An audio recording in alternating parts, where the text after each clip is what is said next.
ফুটে গেছে, এবার আমার চা রেডি হবে। চিনি ছাড়া চা, আমার চা রেডি।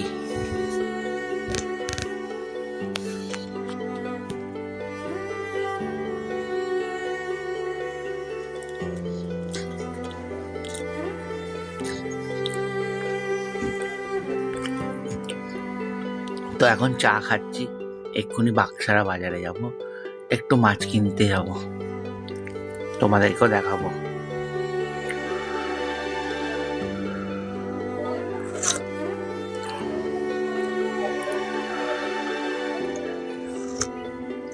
আমার মতন চিনি ছাড়া চা কে কে খাও জানিও। আর সকালবেলা খালি পেটে দুধ, চিনি আর দুধ ছাড়া চা খাওয়াই ভালো খালি পেটে। তো বাক্সারা বাজার যাওয়ার জন্য আমি ন্যাশনাল প্লেস দিয়ে চলে যাচ্ছি, আর এটা দিয়ে গেলে খুব শর্টকাট হয়।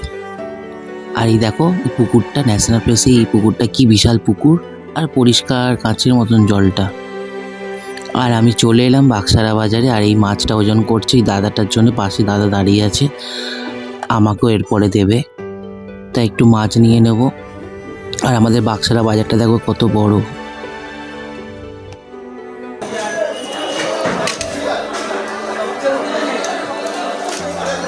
আর এখানে আমার মাছটা এবার ওজন করছে, কেটে নিয়েছে, আমি পুরো হাফ মাছ নিচ্ছি, 1 কেজি 200 মতন ওজন হলো, কিন্তু মাছটা খুবই ভালো।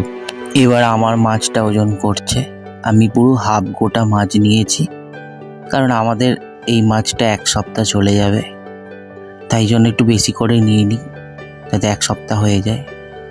তো আমাকে মাছটা দিয়ে দিল, এটা কাতলা মাছ ছিল। আর আমি যতবারই মাছ নিই কাকার কাছ থেকেই মাছ নিই, কাকা খুব মাছটা ফ্রেশ দেয়, আর কোনো ঠকানোর কোনো ব্যাপার নেই, এখানে চিনেও গেছে আমাকে। তো আমার নেওয়া হয়ে গেছে, প্যাকেট করে দিচ্ছে, আমি এবার বেরিয়ে যাচ্ছি। এবার বাজারের দিকটা একটু যাব, আলু পেঁয়াজ এগুলো নেওয়ার আছে। তো মাছ বাজার থেকে বেরিয়ে একটু ওই দোকানে একটুখানি পেটাই পরোটা খেয়ে নিলাম, আর আমি এখন বাড়ির রাস্তার দিকে আবার এগিয়ে গেলাম। বাড়ির মানে বাড়িতে যেতে হবে, এবার বাড়ি গিয়ে এবার তোমাদের দেখাচ্ছি কি বাজারটা করেছি। আরও বাজার করেছিলাম, যেটা হচ্ছে এই যে লাউ শাক, লাউ শাকটা নিলাম, এটা 20 টাকা নিল এই বান্ডিলটা, লাউ শাকের বান্ডিল। আর এখানে নিয়েছি একটা বেগুন, আর এখানে আছে ধনে পাতা, নিম পাতা উঠে গেছে এখন, আর টমেটো, ব্যাস। আর এখানে নিয়েছি এই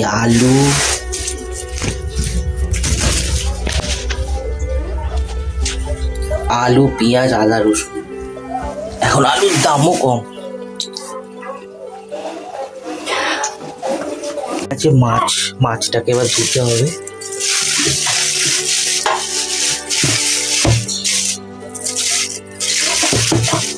দেখো কতটা মাছ হয়েছে,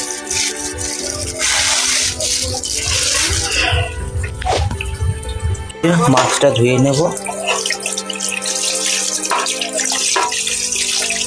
তার অনেক আঁশ থাকে, সেগুলো ছাড়িয়ে নিতে হবে।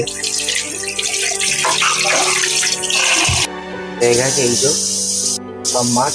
আর এখানে আমরা আজকে যে মাছটা খাবো 4 পিস আমি এখানে আলাদা করে নিয়ে নিয়েছি, এটাই রান্না হবে। আর এগুলো রেখে দেবো, এটা আমাদের 1 সপ্তাহ চলে যাবে। তো এখানে এই মাছ, আর মাছটাকে মাখিয়ে নেবো নুন হলুদ দিয়ে। মাছটাকে ঝাল বানাতে হবে। আমার এখানে নুন হলুদ মাখানো হয়ে গেল।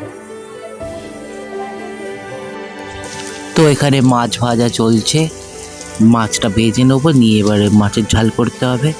আর এখানে আরো 2টো বাকি। আর এখানে আমি সর্ষে পোস্ত কাঁচা লঙ্কা বেটে নিয়েছি। আর আজকে মাছের ঝাল হয়ে গেছে, তোমাদের দেখাবো। তো দেখো আমার মাছের ঝাল রেডি, আর কেমন হয়েছে তোমরা কমেন্টে জানিও। খেয়ে নেবো। মাছের ঝালও করেছিলাম, আবার এই বেগুন, নিম বেগুন ভাজা, আর ভাত, আর কিছু নয় আজকে।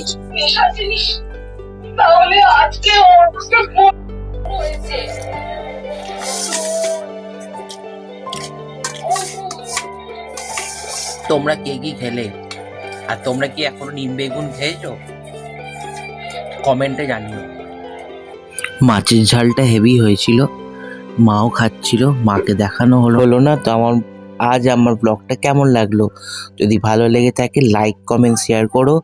তোমরা ভালো থেকো, সুস্থ থেকো, টাটা।